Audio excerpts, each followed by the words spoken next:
Hello everyone, meteorologist Jordan Darrensburg here. I hope everyone has enjoyed their Friday's Eve so far. We are tracking a couple things that we need to get to, so let's go ahead and let's get to the wall and let's get down to the nitty-gritty details here, because we're looking really nice right there outside of Lake Travis. That's our Oasis weather camera, but we are tracking some better storm chances on the horizon, especially for Saturday. Right now we're in the lower 90s at both the airport as well as Camp Mabry, and that's our main recording site in Camp Mabry. But right now we're starting to see some slightly hotter temperatures, like Elgin already at 94, Pflugerville already at 93, but it's all 90s throughout the entirety of the metro, with Oak Hill now checking in at 94 as well. Mostly 90s throughout the rest of the wider KV viewing area. Bastrop a bit of an outlier at 89.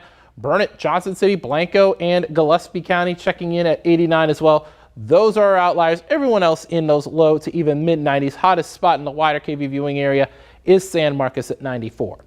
Checking in a few of those scattered storms just off to the east of Houston, places like Baytown, areas just off to the east of there, getting closer to, say, the Anahuac area, and then also near Beaumont, seeing a few of those scattered storms that are possible there as well, just east of the Galveston Bay. We're looking at highs today getting to around 99 by 4 o'clock in the afternoon. Now, there is an outside shot that we could hit the triple digits for the 12th time in 2025, but we are tracking a very toasty game day for the E-Train. They're taking on the Sacramento River Cats at the Dell Diamond for today. It's not Saturday, it's today. We're looking at 97 with maybe an isolated shower.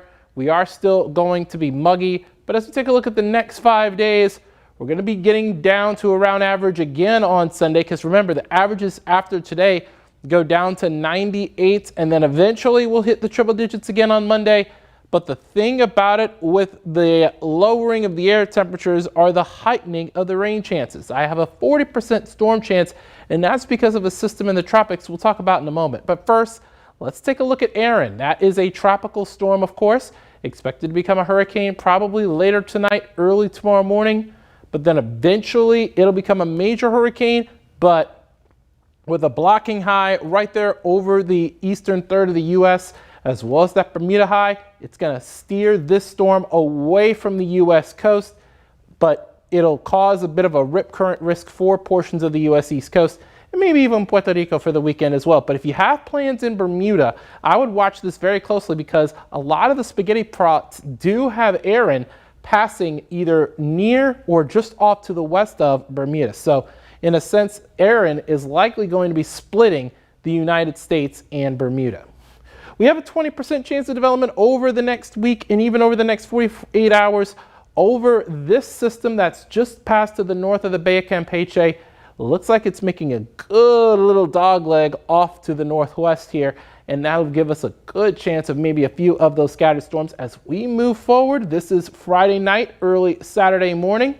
There it is by around 5 in the morning. There you see a few of those heavy raindrops making their way through the Austin metro. That's when this model has it, so it's mostly going to be probably late Friday night, early Saturday morning where we do have those storm chances with this tropical system. Depends on the timing of everything. But by the time we get to Saturday afternoon, things should start to clear out just a little bit.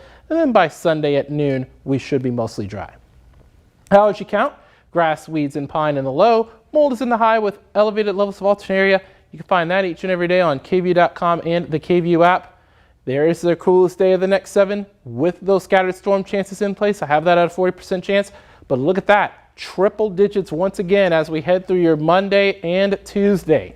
So not really a whole lot besides that tropical system that we've been monitoring, but we're going to continue to watch it very closely for you. Doesn't look like anybody's got any real questions for me, but what we'll do is we'll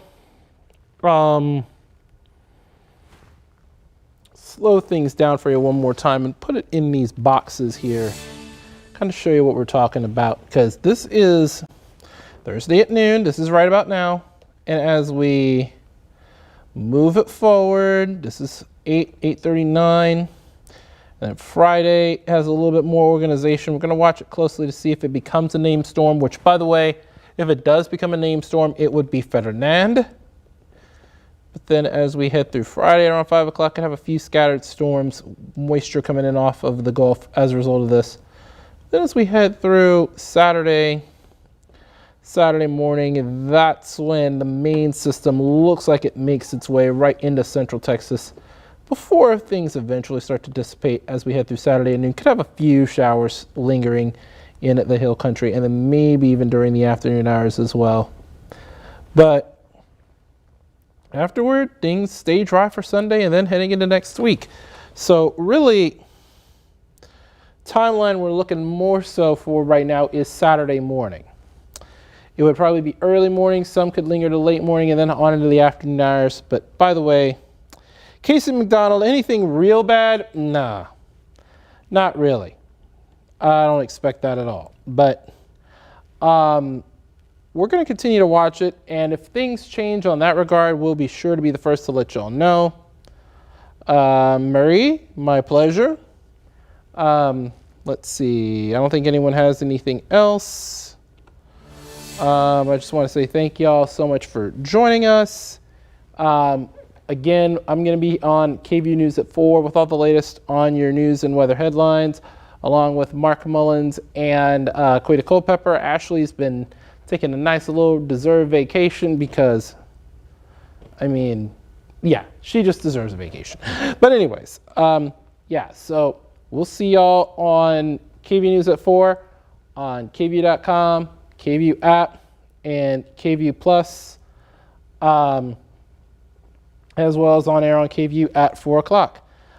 So I will see y'all then. I hope everyone enjoys the rest of the day. And for those who've gone back to school, one, put your phones up because phones aren't allowed in school. And two, have a great school year. Thank you.